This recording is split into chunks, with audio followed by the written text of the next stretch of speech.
Hey everyone, I am Cathi Wrigley. I am, what you on my Facebook page, you'll even see that. I'm called the Natural Networker. Not everyone is a natural networker, so I really love teaching people that they can actually find networking fun. Yay! I know some people here are like, ooh, I like it. Okay, so see the stack of business cards here? This is yesterday. Yesterday and, Wednesday night, Wednesday night and Thursday. Oh my God. So I'm driving to Arizona after this, and this is what I'm going to be doing. I'll tell you exactly what I'm going to be doing with this stack of stuff. Okay, I went to speed networking last night, so that's always fun. Okay, so this is not taught in colleges or universities. Networking is not taught. Sales isn't even taught. Correct? Whoever went to the Sales 101 the last time they went to school. Just keep it going. If it, whatever happens, it's fine.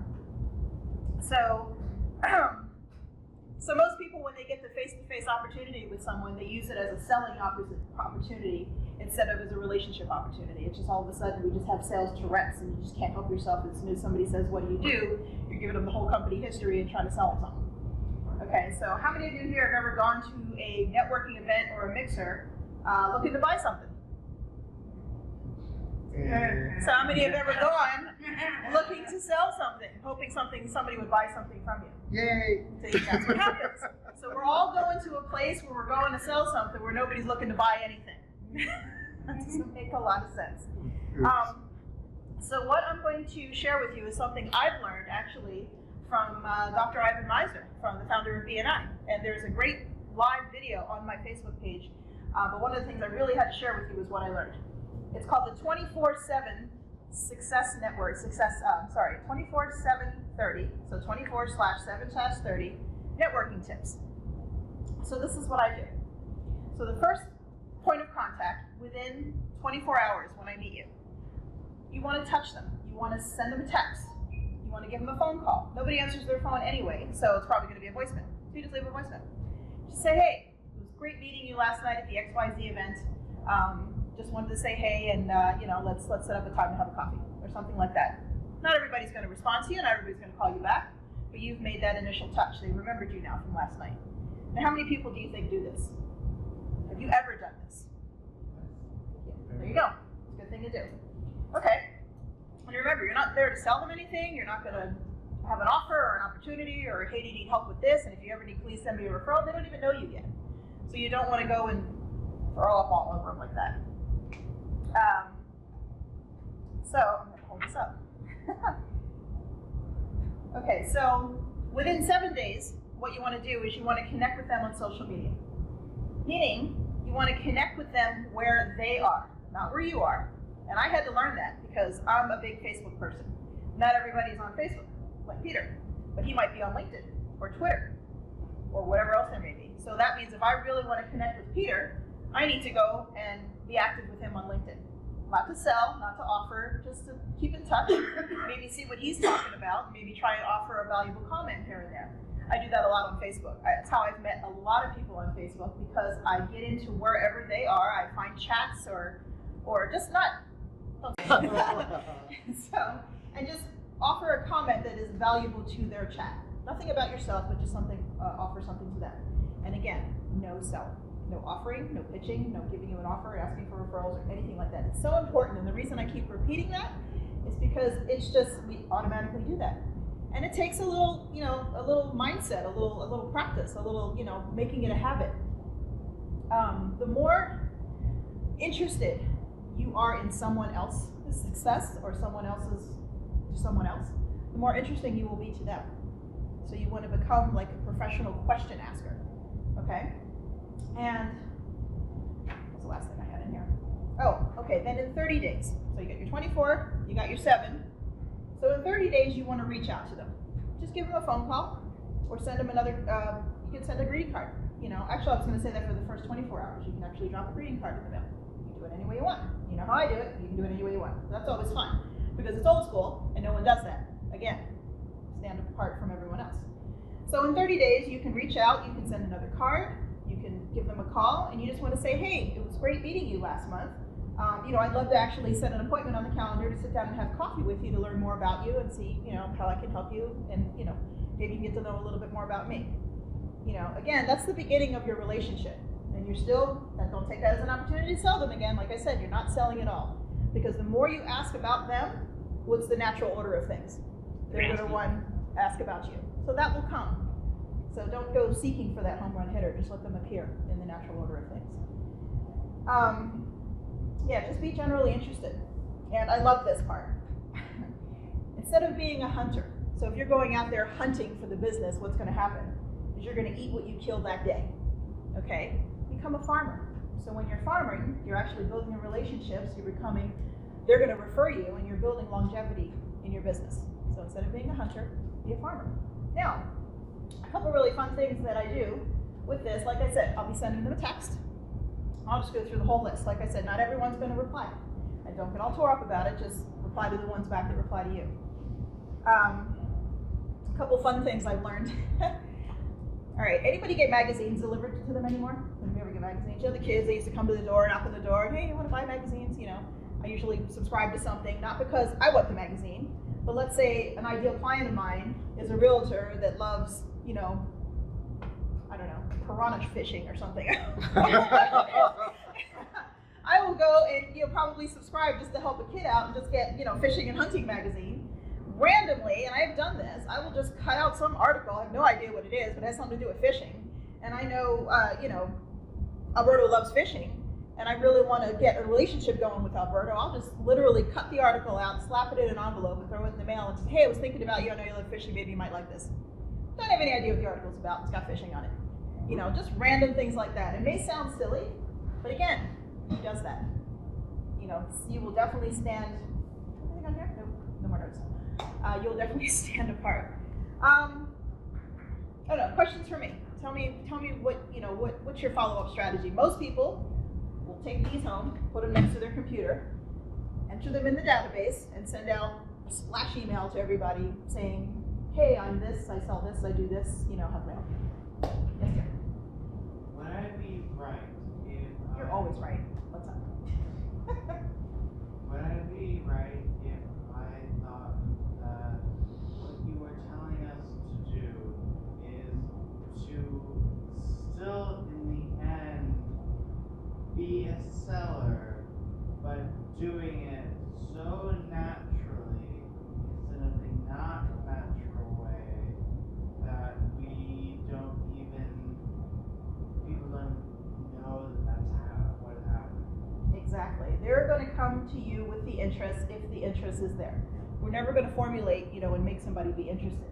And what happens, it's always going to be their idea because they've already asked you, they've given you permission to tell them what your offer is or what you're all about. But as long as you make it their idea, it's pretty much a done deal. Because no one likes to be sold to. No one likes to be sold to. They like to be valued. They like to be appreciated. They like to be paid attention to. They like to be made that they were interesting. And when you feed all of these things, especially more so to the people that you really want to make a connection with, that's what's going to come back to you. I don't know. How can I help you? What kind of questions? If you go to dozens and dozens of networks. Not dozens, maybe a couple dozen. You can. That was last week. How can you set up coffee with everybody? I tried doing that, and apparently I'm not a good time manager because I kept running into the problem. I can't have coffee with all these people, but still do what I need to do for my businesses. That's a good one. Okay, so one of the things I love playing with now, and I have virtual coffees. Do you know how to use Zoom? Have you ever heard of Zoom?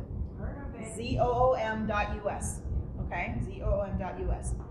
Learn how to use Zoom because it saves me running around town sometimes. I've had coffee with people in other states, and it's just, coffee is the catchphrase, but whatever. You just set up a time, set up 30 minutes and say, hey, we're gonna send you a link, click on that link, and then it's like a video chat. We're right here to each other. I like Zoom because it's free, it's easy.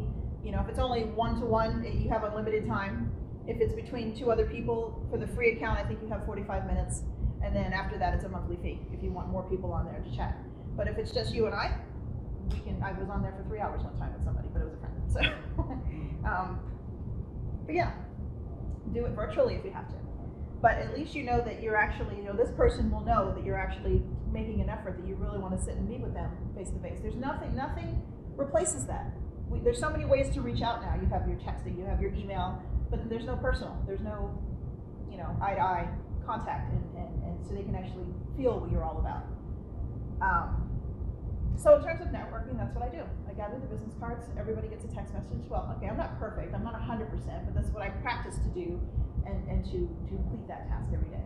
I am on Facebook, and I have Messenger on my phone. It's not an annoyance to me because if there's an opportunity for me to give some input or conversation with somebody, then I find it valuable.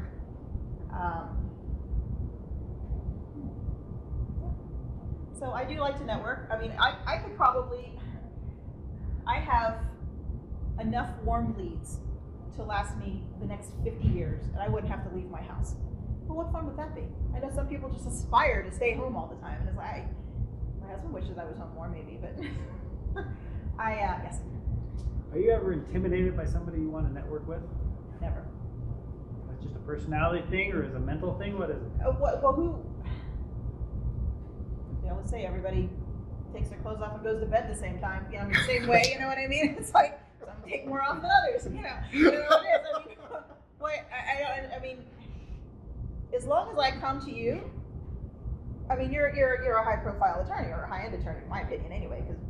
And I would come up to you and I would shake your hand, and if we were at the same event, we have something common right there. We came to the same place for some reason, you know. And oh, there's another thing I wanted to mention. Stop asking people when you meet them at a networking event. Hi, I'm Cathi. Hi, I'm Dave. What do you do? What do you do? What do you do? What do you do? Don't do that. Say hi. How are you? What brings you here today? Who would you like to meet? I know a few people here. Maybe I can introduce you to somebody. What brings you here today? Anything but what do you do? Because that is such a... How many times do you hear that when you go to a networking event? You shake their hand. Hi, I'm Dave. Hi, I'm Cathi. What do you do? What do you do? Kind of thing. I had to get out of that. I used to do that all the time. And after I learned how to kind of switch out of that, it just opens a whole conversation that they're gonna, you'll learn a lot about somebody when you ask them, what brings you here today? Who are you looking to meet? You'll learn a lot rather than just asking them what they do.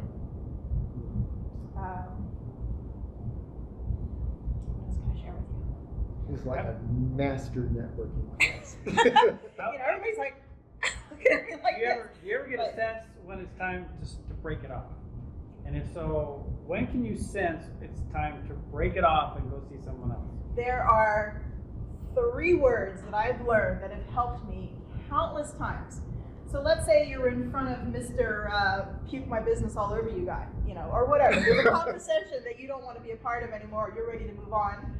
The last thing I want to do, I try not to break attention from you. If I'm going to be with you, I'm present and I'm speaking with you. But if I see, okay, maybe for whatever reason this conversation is going to be, I don't want to say it's not worth my time, but it's not worth my time. Okay, so I'll just be like, David, it was great meeting you, but I gotta pee. I swear to you. You did not say that. How many times have I said that? I said to my husband, I gotta pee. Seriously, I have to use the restroom. Say what you gotta do. But usually I'm just like, I gotta pee. If you ever have to go and you're talking to me, he's like, no, you don't. Yeah, we're gonna cutting you off. I am dead serious. No one will try to keep you. And if they follow you into the bathroom, they better have their credit card out following me, because that's what's going to happen. Whatever I'm selling, they're buying if they're following me to the restroom. Yeah. I can't believe I said that. No. But no, I'm not trying to be funny. But that, you don't need to go into a lengthy conversation trying to excuse yourself. That works every time for me. But in terms of being intimidated by approaching someone, I mean, I went to a ribbon cutting yesterday and I took a selfie with the mayor. I just went, hey, how you doing? She was wearing a cartouche actually. I always find something that I could comment on or compliment you on or something, and I noticed right away she was wearing a cartouche. You know what a cartouche is? It's a hieroglyphics from like Egypt, and I have one myself. So as soon as I started talking about that, she told me like this whole story about where it came from, what it says, how, what it's all about, and everything. Actually, it says Oscar in hieroglyphics. And I was just like, hey, let's take a selfie. Bam. I forgot to even tell my husband that part. That's in my phone. I was like, what are we gonna do with that? Can we send her a card? So that's what I did. It was super fun. But I'm not even gonna say this one. I'll tell you later after the camera's off. I can't say this. But yeah, it's just it's fun for me to learn about people and what brought them to where they are now. Everybody has a story, and that story could be very interesting, not so interesting. but I always try to find a piece of that story where you want to try and find a piece of their story or find a solution for them. And as you keep them talking, you will always something's going to come out where you can hear how you can help them. You don't want to jump on that. If somebody says, oh, I just, whatever. My payroll company sucks. I'm looking for a new one. Oh, I do payroll. You just kind of, oh, really? Well, how's that? What happened there? Now you get to find out their specific problem. Just kind of, like I said, become a professional question asker. I don't hardly ever talk about myself unless yesterday at the same event where I met the bear, there's a late girl I was talking to, and I kept deflecting when she kept asking me, well, what do you do? What do you do? And I just kept saying, oh, I have an app. And then I would go on to ask her some more stuff, and they would keep answering me. And she asked me again, what do you do? And I pretended I said something like I didn't hear her. And then finally she was like, okay, for the third time, what do you do? And then I kind of talked a little bit. But she kept asking me, and she kept asking me. So there you go. But I will never be the first one to go up to you and start telling you what I do, ever. Cool. Pretty awesome. Cool. Awesome. And I know that Cathi sends me through Facebook a list of all the networking events that are coming up, that are cool events to attend. How do people get on your list? I don't really have a list. Okay, how did I get on your list? Oh, no. Okay. That was a mistake, no? When I see you out and about, I know you're an avid networker, or you're trying to be. So people just ask me what's going on next, and I whip out my little phone, and I pull out stuff. And one of the things this lady asked me that a couple days ago. She goes, can you email me all of this? I was like, no, you have a phone in your hand, you see me looking at my calendar, pull out your calendar and start typing it in. And she totally laughed. She's like, you're so right. People are just always like, I have nothing else to do but to remember to email you tomorrow about everything we just talked about. We all have the same devices in our hand, or we all carry a notebook with a pen for those that are still paper pen people. When I start spilling out these networking events, I had a lady last night writing furiously, a page full. It's hilarious. But Okay. there you go. Thank you. Thank you so much, Cathi.